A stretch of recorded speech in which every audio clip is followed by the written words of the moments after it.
Assalamualaikum warahmatullahi wabarakatuh. Salam sejahtera untuk kita semua. Bismillahirrahmanirrahim. Yang saya hormati dosen pembimbing tesis saya, Bapak Dr. Leo Indrawardana. Yang saya hormati pula Bapak dan Ibu tim penguji ujian tesis FEB UGM. Dengan ini izinkan saya, Muhammad Mulki Ulil Abror, dari kelas MBA 55 Finance, untuk mempresentasikan tesis saya yang berjudul Uji Empiris Konsistensi Kinerja dan Persistensi Tracking Error Exchange Traded Fund atau ETF di Indonesia. Presentasi ini terdiri atas 5 bagian yang diawali oleh pendahuluan serta diakhiri oleh simpulan dan juga saran.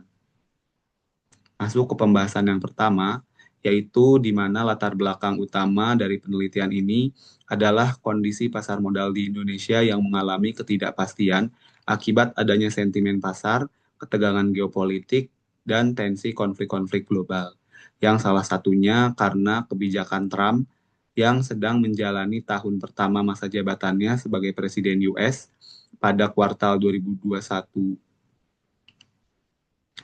Pada kuartal 1 2025, pasar saham dan obligasi domestik cenderung tertekan karena adanya kebijakan tarif Trump pada Liberation Day hingga terjadi trading halt di market kita, yaitu di IHSG yang menurun sebesar minus 7,5%. Berikutnya, pada kuartal kedua hingga bulan Juli 2025, BI melakukan cut rate suku bunga acuan sebanyak 2 kali sebesar 50 basis point sebagai bentuk stimulus ekspektasi perbaikan likuiditas domestik. Maka dari itu, peneliti menjadi tertarik untuk melihat sejauh mana pasar saham sebagai aset beresiko dapat direkomendasikan menjadi alternatif investasi yang lebih menarik di tengah ketidakpastian ekonomi dan penurunan yield di pasar obligasi. Berikutnya kita fokus kepada outlook domestik secara moneter. Bank Indonesia tengah fokus pada stabilitas rupiah yang akhir-akhir ini melemah cukup dalam, di mana secara historis suku bunga yang tinggi menjadi faktor yang menekan GDP seperti siklus pada tahun 2013 sampai 2016. Maka dari itu, ketika tren suku bunga sedang rendah seperti saat beberapa periode terakhir, hal ini juga berdampak pada industri pengelolaan investasi yang diharapkan menjadi potensi sebagai kelas aset yang lebih menarik di tengah fluktuasi pasar. Dilihat dari AUM reksadana atau dana kelolaan secara keseluruhan, per April 2025 mencapai 505,8 triliun dan per Juni 2025 juga tumbuh sebesar 510,1 triliun, di mana jumlah ini cukup besar dengan komposisi portofolio aset reksadana terbesar yaitu dimiliki oleh surat berharga negara dan juga saham. Adapun secara bentuk investasi pasif, indeks fund atau reksadana indeks dan juga ETF hanya memiliki proporsi yang cukup kecil dibandingkan dengan kelas aset reksadana lainnya yang hanya sebesar 5%, di mana hal ini juga diharapkan dapat bertumbuh lebih besar lagi di tengah ketidakpastian ekonomi dan juga penurunan yield pada pasar obligasi.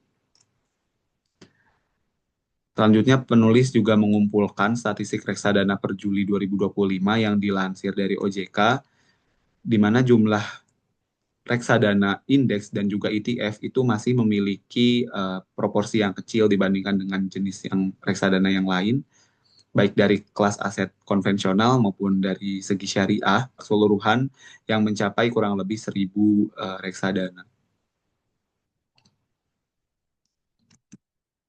Nah, berikut adalah rumusan masalah dan pertanyaan dan juga tujuan penelitian di mana sesuai latar belakang, penulis berfokus untuk melakukan studi terkait efisiensi pasar ETF dengan menganalisis konsistensi kinerja dan persistensi tracking error hingga faktor-faktor yang mengaruhi tracking error pada pasar modal Indonesia. Berikutnya yaitu pembahasan mengenai tinjauan pustaka. Peneliti menggunakan konsep passive investment di mana passive investment juga sebetulnya memiliki keunggulan seperti lower cost transaction, winning return strategy, taxation benefits, dan juga peningkatan jumlah investor individu karena strategi investasi yang melakukan replikasi sesuai dengan kinerja indeks acuannya.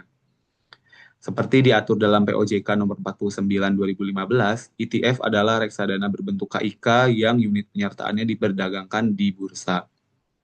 Adapun studi terkait yang dilakukan oleh peneliti yaitu menggunakan jurnal internasional khususnya dari GWLN Ahluwalia tahun 2021 dengan research gap belum adanya secara sistematis penelitian yang menguji konsistensi kinerja dan persistensi tracking error di pasar Indonesia. Berikut juga adalah mekanisme dari transaksi ETF yang dapat diperdagangkan melalui dua bentuk pasar, baik pasar primer maupun pasar sekunder yang keduanya dilakukan melalui dealer partisipan. Nah, berikut adalah desain penelitian yang menggunakan penelitian kuantitatif bersifat causal explanatory karena studi ini berfokus pada model-model untuk menguji efisiensi pasar dan kumpulan data pasar modal di Indonesia. Lalu dari segi data yang digunakan adalah data sekunder dengan pengumpulan library research dengan melalui berbagai sumber dan data-data yang diperlukan mulai dari populasi ETF, lalu dana kelolaan, unit penyertaan, dan faktor-faktor struktur ETF, lalu NAB per unit penyertaan harian, seluruh ETF, hingga harga setiap indeks acuannya maupun dari BI rate. Dengan menggunakan purposive sampling, peneliti akhirnya mengumpulkan sampel akhir sebanyak 32 ETF dengan total observasi sebanyak 23.136. Adapun hipotesis yang dikembangkan yaitu terdiri atas 3 hipotesis utama sebagai berikut. Yang pertama, kinerja ETF Indonesia outperform terhadap tolak ukur portfolionya. Lalu yang kedua adalah tracking error ETF bersifat persisten dari waktu ke waktu. Dan yang ketiga adalah total expense ratio berpengaruh negatif terhadap tracking error. Berikut adalah rincian sampel penelitian yang dilakukan berdasarkan klasifikasi menurut 4 kategori indeks acuan. Yang pertama yaitu broad market, yang kedua tematik, yang ketiga sektoral, dan yang keempat adalah strategi. Adapun metode analisis data yang digunakan, yang pertama adalah statistik deskriptif untuk memberikan gambaran awal dari penelitian, dan juga menggunakan 3 model utama untuk dapat menjawab pertanyaan penelitian. Yang pertama yaitu model konsistensi kinerja ETF dengan menggunakan regresi Jensen alpha dan melakukan analisis empiris berdasarkan excess return, Sharpe ratio, dan juga information ratio. Lalu untuk yang kedua yaitu model persistensi tracking error yang dilakukan dengan menggunakan autoregresif pada tracking error standar error. Ini dilakukan untuk menguji seberapa persisten ETF tracking errornya itu dari waktu ke waktu. Lalu model yang ketiga yaitu determinan tracking error atau faktor-faktor yang mempengaruhinya yang meliputi satu variabel independen utama yaitu total expense ratio dan variabel tambahan penjelas atau variabel kontrol dari usia ETF, volatilitas, ketidaklikwidan, ukuran ETF atau market cap, dan yang terakhir ada rebalancing portofolio.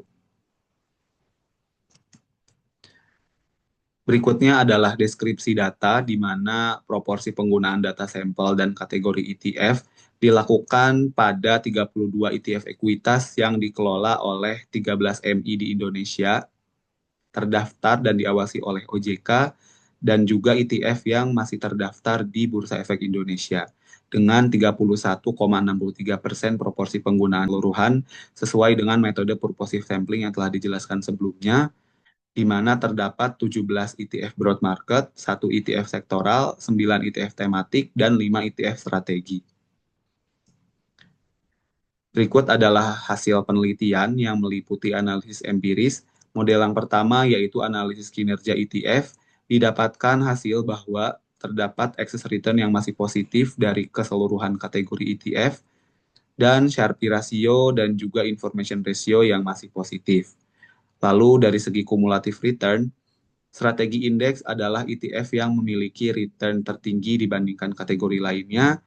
Adapun secara hipotesis dan secara statistik, ETF secara keseluruhan di Indonesia underperform dibandingkan dengan tolak ukurnya, dikarenakan nilai T statistik berada di bawah 2 atau 1,4399 sehingga hipotesis pertama ditolak.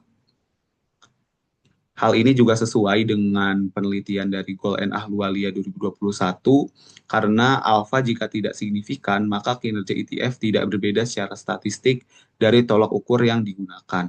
Hal ini juga sejalan dengan Bliss and Vidovejic dan juga Hu et al. Dikarenakan ETF di Indonesia itu mayoritas adalah broad market ETF. Berikutnya adalah analisis empiris berdasarkan model yang kedua, yaitu analisis tracking error, di mana peneliti menggunakan 3 indikator utama sebagai tracking error, yaitu TC atau tracking error standar error, TAPS atau tracking error absolute, dan TESD atau tracking error standard deviation.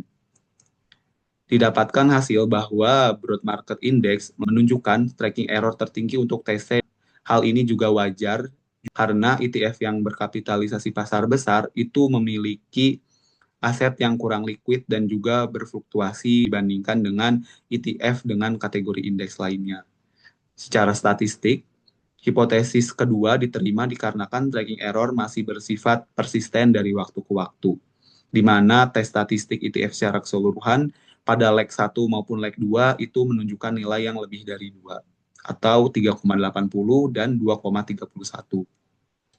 Hal ini juga sejalan dengan studi dari Shin and Soidemir 2010, juga Miziolek et al. 2019, di mana ETF yang diamati dengan harian, intervalnya itu lebih tinggi dibandingkan dengan ETF yang diamati secara mingguan. Masuk kepada pembahasan analis empiris pada model yang ketiga atau model terakhir, yaitu determinan tracking error, di mana didapatkan hasil bahwa hanya age dan juga illiquidity yang berpengaruh positif signifikan terhadap tracking error. Hal ini dikarenakan tes statistik yang lebih dari 2 dan nilai koefisien yang kurang dari 0,05. Adapun untuk total expense ratio, volatility, size, dan juga rebalancing tidak berpengaruh signifikan terhadap tracking error, sehingga hipotesis ketiga ditolak karena total expense ratio memiliki hubungan yang positif terhadap tracking error. Hal ini juga sejalan dengan penelitian dari Hu et al., Guel and Ahluwalia, dan juga Miziolek, karena ETF dengan rasio biaya yang tinggi itu menghasilkan tracking error yang semakin tinggi, sehingga ETF berkinerja lebih buruk dari tolak ukurnya karena semakin besarnya juga biaya yang harus ditanggung. Masuk ke pembahasan yang terakhir, yaitu simpulan dan saran, di mana dari penelitian ini dapat disimpulkan bahwa secara kinerja, seluruh kategori ETF itu mencetak excess return yang positif, tetapi secara keunggulan yang signifikan hanya muncul pada ETF berbasis strategi dan juga sektoral, sedangkan broad market dan tematik masih belum konsisten melampaui indeks acuannya. Dan secara statistik juga masih belum mampu mengungguli tolok ukurnya. Adapun dari tracking error, deviasi terbesar juga masih ditemukan pada ETF broad market, dan total expense ratio tidak terbukti mempengaruhi tracking error secara positif. Akan tetapi sebaliknya, yaitu usia dan illiquidity pasar, itu juga menaikkan deviasi. Sedangkan volatilitas harga, ukuran dana atau fund size, dan rebalancing tidak berpengaruh signifikan. ETF di Indonesia juga masih kurang liquid dibandingkan kelas aset lainnya, terutama karena investor institusi besar yang mendominasi dan menciptakan kesenjangan dibandingkan dengan ETF negara maju. Adapun saran yang dapat direkomendasikan yaitu ekspansi sampel penelitian, lalu variabel yang mewakili kinerja dan juga tracking error lebih dapat ditambahkan seperti variabel makro dan juga variabel struktur pasar ETF lainnya. Lalu juga perpanjangan periode amatan penelitian agar temuan yang didapatkan lebih komprehensif. Adapun berikutnya yaitu secara implikasi yang peneliti membagi kepada 3 pihak, di mana bagi investor studi ini juga menawarkan gambaran untuk mengevaluasi investasi ETF ekuitas dengan berdasarkan expected return dan juga profil resiko, di mana memang ETF di Indonesia masih menunjukkan excess return yang positif secara statistik, tapi tidak signifikan mengungguli tolak ukurnya. Lalu juga dari segi regulator untuk dapat meningkatkan edukasi dan inklusi keuangan agar investasi pasif dapat meningkat, dan juga dari bursa dapat meningkatkan struktur pasar ETF seperti likuiditas, diversifikasi, dan juga penggunaan teknologi agar investor Indonesia dapat meningkat seperti di negara maju lainnya. Demikian presentasi yang dapat saya sampaikan. Sebelum ditutup, ada quote dari Passive Investing, di mana don't look for the needle in the haystack, just buy the haystack. Jadi maksudnya adalah jangan mencari jarum di tumpukan jerami, tetapi belilah jeraminya semua, maka kamu akan menemukan jarum tersebut. Demikian presentasi yang dapat saya sampaikan. Kurang dan lebihnya mohon maaf. Besar harapan saya bahwa penelitian ini dapat memberikan kontribusi bagi berbagai pihak. Wassalamualaikum warahmatullahi wabarakatuh.